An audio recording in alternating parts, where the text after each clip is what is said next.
မြင်းတကောင်ရေတွန်းဟောင်းတစ်ခုရဲ့ကြသွားတော့မြင်းပန်ရှင်ကကြိုးစားဆယ်ယူပေမဲ့ဆယ်ယူလို့မရခဲ့ဘူးဒီတော့ဆဲမရအတူတူဆိုပြီးရေတွန်းကိုမြေကြီးတွေနဲ့ဖို့ပစ်ထားခဲ့တော့မယ်လို့စိတ်ကူးပြီး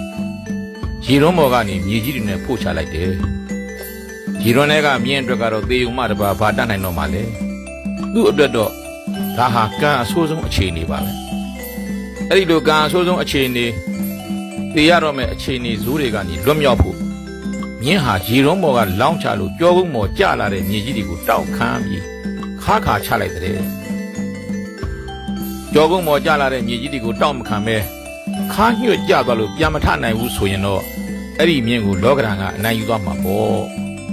ကြောကုန်းပေါ်ကျလာတဲ့မြေကြီးတွေကိုတောက်ခမ်းခြေတံကိုမြင်းမြဲရတပတ်ပတ်ကျလဲတဲ့မြေကြီးတွေကိုခါခါချလို့ကြောကုန်းပေါ်ကနေခြေတော့အောက်ရောက်သွားတဲ့မြေကြီးတွေကိုတက်နေရင်နဲ့ရေတွန်းဝရောက်လာခဲ့တယ်တဲ့ဒီမြင်းဟာအဆိုးဆုံးလောကရန်ကိုအကောင်းဆုံးဖြစ်အောင်ကြိုးစားလိုက်ခြင်းပါပဲဘဝမှာလူတော်ဆိုတဲ့လူတွေဟာအဲ့ဒီလိုအဆိုးဆုံးလောကရန်တွေကိုအကောင်းဆုံးဖြစ်အောင်ပြောင်းလဲပြစ်နိုင်သူတွေဖြစ်တယ်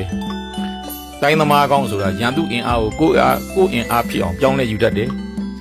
ရန်သူလက်နက်ကိုကိုယ်လက်နက်ဖြစ်အောင်ယူတတ်သူတွေဖြစ်တယ်တဲ့လောကရန်ကတံမြာရီတွေပေးတဲ့အခါလူတော်တဲ့သူတွေကရေနဲ့တကြားပါရော့ဆက်ပြီးအမောပြေစေတဲ့တံမြာရီတစ်ခွက်ဖြစ်ပြောင်းလဲပြကြတယ်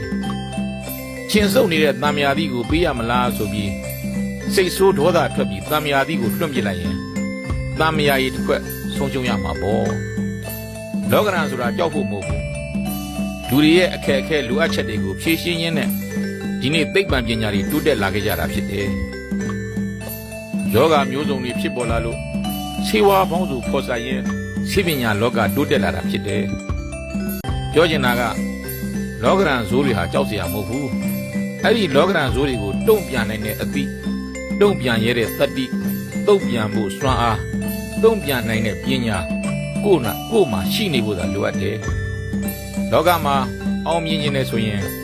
လောကရန်ဇိုးတွေနဲ့တွေ့ကြုံတဲ့အခါတိုင်းကြံ့ညံ့ခံတွန်းလှန်နေရမယ်လဲကြတဲ့အခါတွေလည်းရှိခြင်းရှိနိုင်တယ်ခဏခါလဲကြတဲ့အရင်ရည်တဲ့တစ်ချိန်နဲ့သာပိုးထားလိုက်မင်းအောင်မြင်လာလိမ့်မယ်လဲကြတတ်တာကသဘာဝပြန်မထတာကတော့မင်းအပြစ်ဆိုတာမမေ့ပါနဲ့